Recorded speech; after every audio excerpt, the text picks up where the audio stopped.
So Hurricane Irma to the marine industry, just like everybody else, was extremely devastating. So if we look at that specific event, we could talk for 3 hours about everything that happened there. But what I will tell you, as devastating as it was, and it was very, very bad, we had over 65 sunken boats at Ile de Sol and Simpson Bay, just those two marinas. And some of those boats were in excess of 140 feet. You know, we had, say, 4 boats over 100 feet there to have to figure out how to get out of there. And we were able to remove every single vessel from the 2 marinas.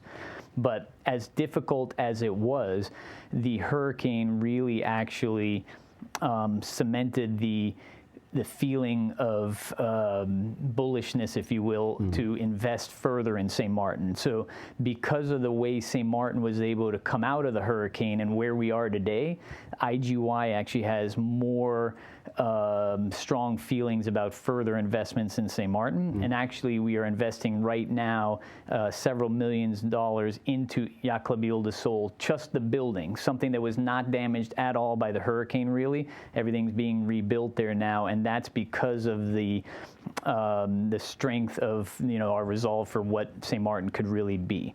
And what I mean by that is that so in September, we get hit with Hurricane Irma. It's devastating. We have 65 boats sunk between the 2 marinas. And by October of 2017, we had yachts coming into the marina. And at that time, we hadn't really even cleared all the channels. We were working with the Port Authority, SLAC, and all the different government entities to try to do that, and everybody was very helpful. And through talking to a lot of the yachts, we were able to get some yachts in there.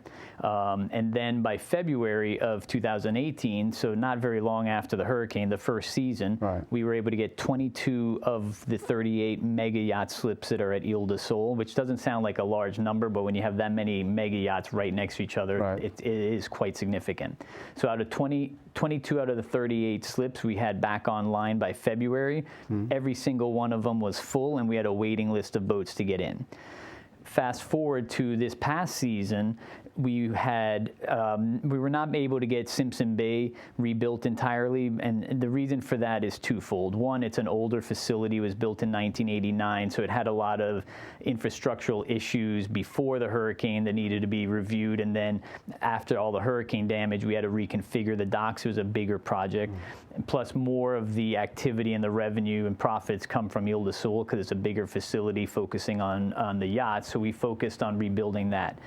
But for this season, this past season we just got through, we were actually with less than 5% off of our best year ever. And to have that type of return to normalcy after a hurricane was just remarkable. And so as great as IGY, we would like to say we are, or St. Martin is, a real big part of that had to do with St. Bart's as well, and a little bit to a lesser extent of Anguilla. And what I mean by that is traditionally St. Martin has been a home port in that our airport is a reason yachts start their charters here, because you can't fly directly into St. Bart's. It's also very difficult to provision in St. Bart's and take on fuel and everything else that yachts need to survive and be ready for charters is very easy to get accomplished here in St. Martin. So the yachts always tend to start their charters here and then go to St. Bart's and Anguilla as our destinations, and we are the home port. As an example of how that works, in St. Thomas, where IGY has our flagship facility, Yacht Haven Grand, big, beautiful marina with a huge real estate component around it with shops and restaurants and stuff. But they had not as strong of a year as we had here in St. Martin, not because of the specific facility or IGY, but because the cruising grounds for Yacht Haven Grand are actually the BVIs. And the BVIs had more trouble repairing themselves and getting back on track after the hurricanes, because they had just as much damage, if not more, than we had here. You got to remember, they had 2 hurricanes go by them there. Maria hit them a little worse than it did us, or a lot worse than it did. So what happened was the charter activity was not going back to the British Virgin Islands, where it was going back to St. Bart's very quickly in 2018, and then huge amount in 2019, this last season, because of the pent-up frustration. So basically, if you look at our industry, one of the worst things that could absolutely happen to our industry just happened, and not only just hurricanes hitting all the different facilities, but Irma was an extreme event, right? And so the chances of that happening really in the next 20 years to that level are probably fairly low. Not to say that it can't happen, but we've weathered that storm and we came out stronger. So right now, IGY is very, very busy in actually upgrading Yacht Club Ile de Sol to make it more of a destination.